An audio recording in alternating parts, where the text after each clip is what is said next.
शिवाय। शिवजी सदा सहाय। ॐ नमः शिवाय। गुरुजी सदा सहाय। जय गुरुजी। अथ श्री शिव महापुराणे चतुर्थ कोटि रुद्र संहिता अथ तृतीय अध्यायः। सूत उवाच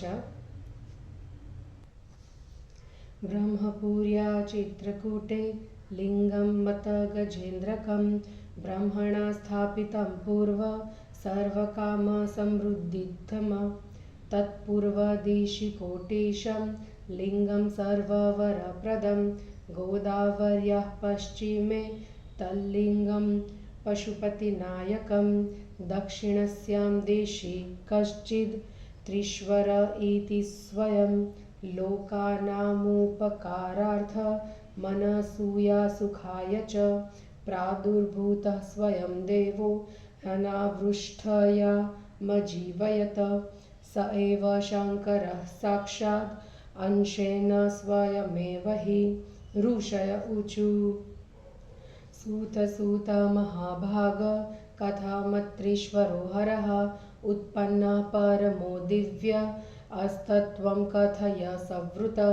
सूत उवाच साधु पृष्ठं ऋषिश्रेष्ठ कथयामि कथां शुभां यां कथां सततं श्रुत्वा पातकैर्मुच्यते ध्रुवं।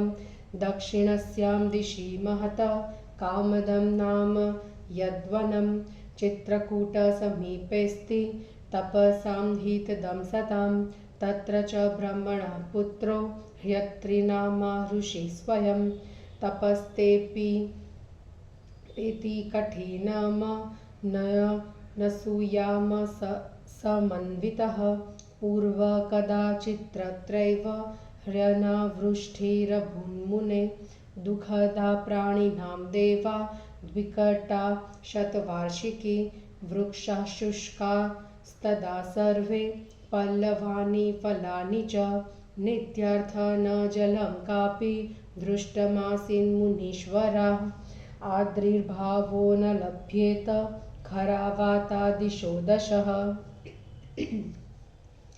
हाहाकारो महानासीत् पृथिव्यां दुःखदोतिः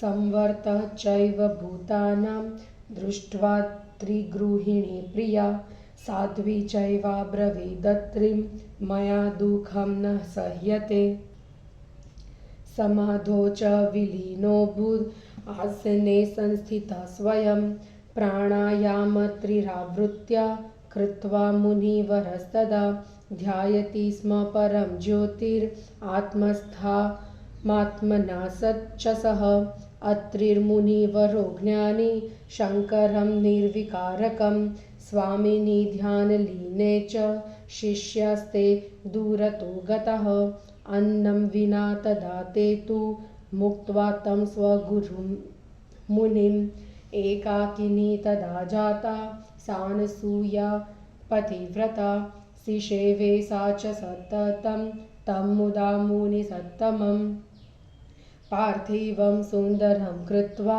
मन्त्रेण विधिपूर्वकं मानसैरुपचारेष्व पूजयामास शङ्करं तुष्टव शङ्करं भक्त्या संसेवित्वा मुहुर्मुहुः बद्ध्वाञ्जलिपुटा भूत्वा प्रक्रम्य स्वामिनं शिवं दण्डवत्प्रणिपातेन प्रतिप्रक्रमणं तदा चकार सुचरित्रासान् सूया मुनिकामिनी दैत्याश्वदानभाः सर्वे दृष्ट्वा तु सुन्दरीं तदा विह्वलाश्वाभवस्तत्र तेजसा दूरतः स्थितः अग्निं दृष्ट्वा यथा दूरे वर्तन्ते तद्वदेव हि तथैनां च तथा दृष्ट्वा नायान्तिह समीपगाः अत्रेष्वतपसश्वैवान् सूयाशिवसेवनं विशिष्यते स्म विप्रेन्द्र मनोवाक्काय संस्कृतं तावत् कालं तु सा देवी परिचर्याचकारः यावत् कालं मुनिवरः प्राणायामपरायणः। तौ दम्पती तदा तत्र स्वस्वकार्यपरायणो संस्थितो मुनिशार्दूल नान्यः कश्चित् परस्थितः।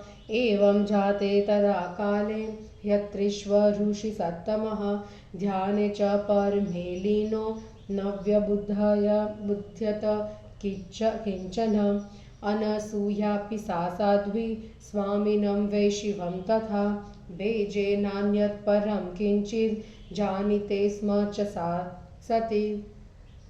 तस्यैव तपसा सर्वे तस्याश्वभजनेन च देवाश्वऋषयश्चैव गङ्गाधा सरितस्तथा।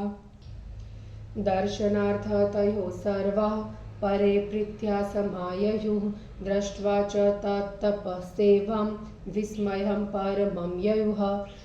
तयोस्तदद्भुतं दृष्ट्वा समूचुर्भजनं वरम् उभयोः किं विशिष्टं च तपसो भजनस्य च। अत्रैश्चैव तपः प्रोक्तं अनुसूयानुसेवनं तत्सर्वमुभयो दृष्ट्वा समूचुर्भजनं वरम्। पूर्वेष्वऋषिभिश्चैव दुष्करं तु तपः कृतम् एतादृशं तु केनापि ककृतं नैतदब्रुवन्।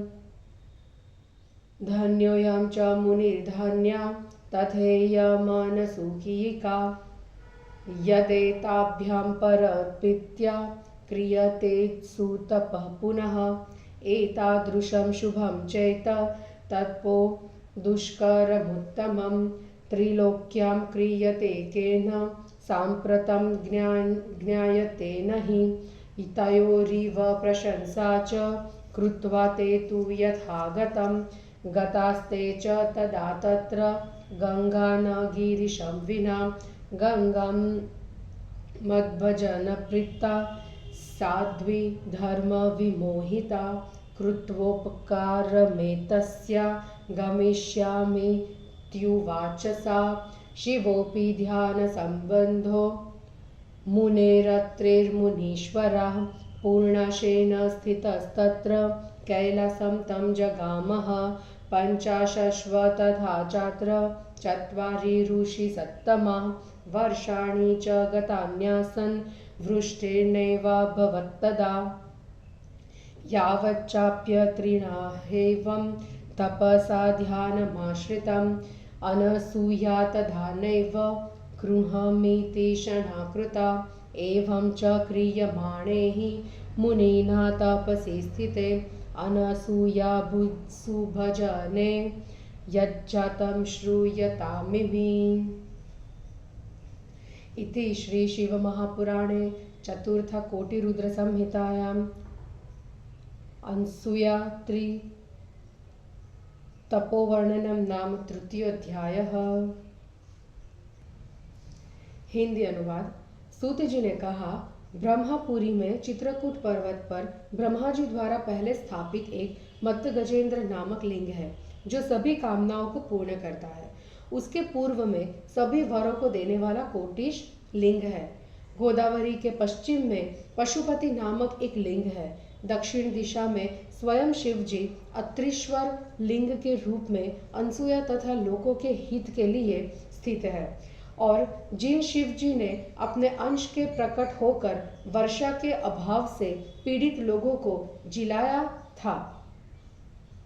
ऋषियों ने कहा, हे महाभाग्यवान सूत जी, हे सुव्रत, शिव जी का परम तत्व यहाँ अत्रीश्वर के रूप में कैसे प्रकट हुआ है।